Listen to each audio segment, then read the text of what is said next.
Alwar railway station से गुजरती मरुभूमि एक्सप्रेस और स्टेशन पर टहलते हुए जहूर खां, एक अंतर्राष्ट्रीय कलाकार।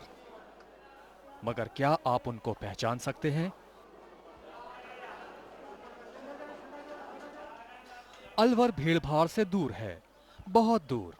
यहां शोर नहीं है, लेकिन इसे सुनिए।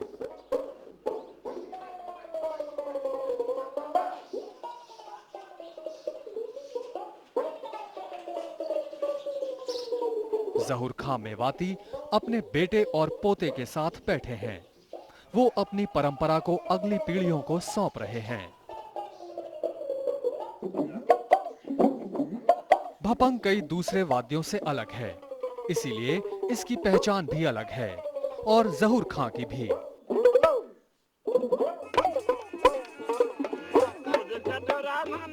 भपंग और अलवर का नाम ऊंचाइयों तक पहुंचा चुके हैं जहूर खां, लेकिन आसमां की ऊंचाइयों और जमीनी हकीकत में क्या फर्क है, जहूर खां से बेहतर कोई नहीं जानता।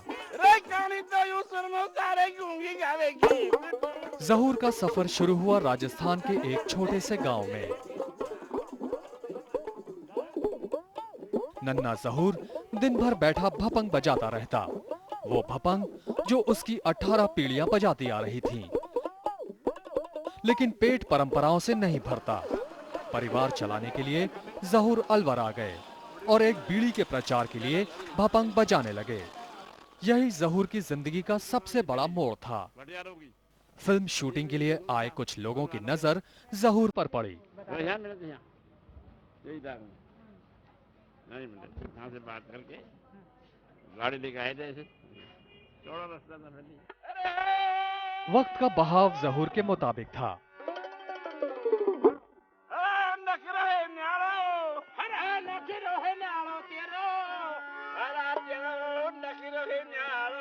फिल्मों में इस पारंपरिक लोक संगीत का दिल खोलकर स्वागत हुआ।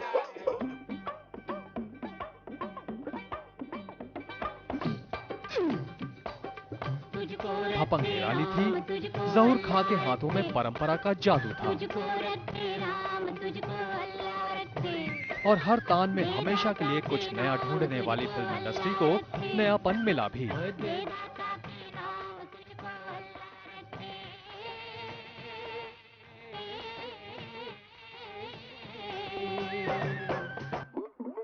मुंबई की भीड़ में जल्द ही खुली फिजा के अलवर के संगीत का दम घुटने लगा और जहूर अपनी मिट्टी से फिर जुड़ने वापस आ गए।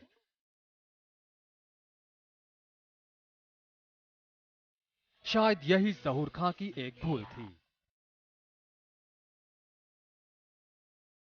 भपंग को नई ऊंचाइयों तक ले जाने का सपना देखने वाले जहूर को जिंदगी की असली सच्चाइयां नजर आने लगी।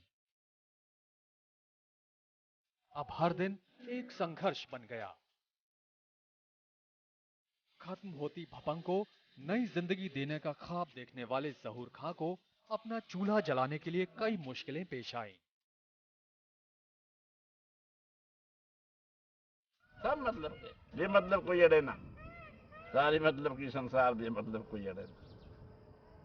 मतलब के काम निकला, कोई का ये पूछता भी नहीं है मेरे भाई। जग में रहना है तो मूर्ख, अजी चीज छोड़ दे यार। धुन के पक्के जहूर के लिए सामने आने वाली हर चुनौती आगे बढ़ने की प्रेरणा थी।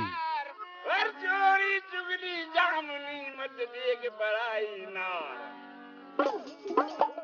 अपनी कला को लेकर जहूर ने दुनिया के कई देशों में अपना और भपंग का नाम किया।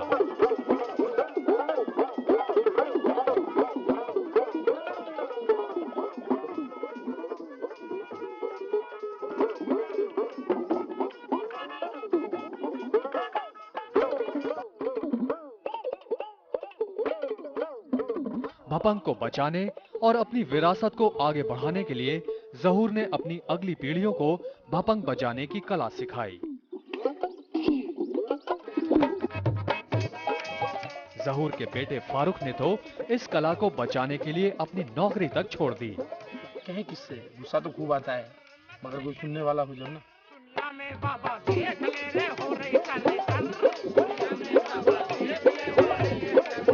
लेकिन अब फारूक को अपने फैसले पर पछतावा है।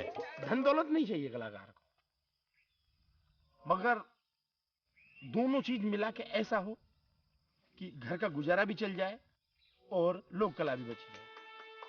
भपंग की आवाज गुम हो रही है उस शोर में जिसे अब संगीत कहा जाता है, और भारत की धड़कन कहे जाने वाले लोक संगीत की इस अनोखी तान को सुनने वाला कोई नहीं है। भगवान जगत में एक लो चंदा सूरज दो, भगवान जगत में एक लो तो चंदा सूरज दो,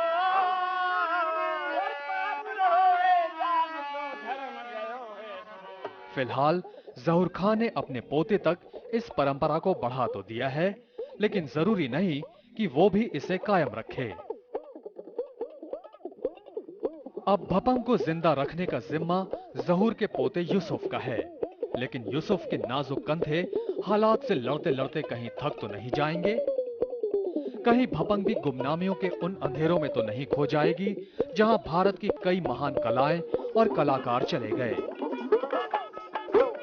ये वो सवाल हैं जिनके जवाब तलाशने भी जल्दबाजी होगी,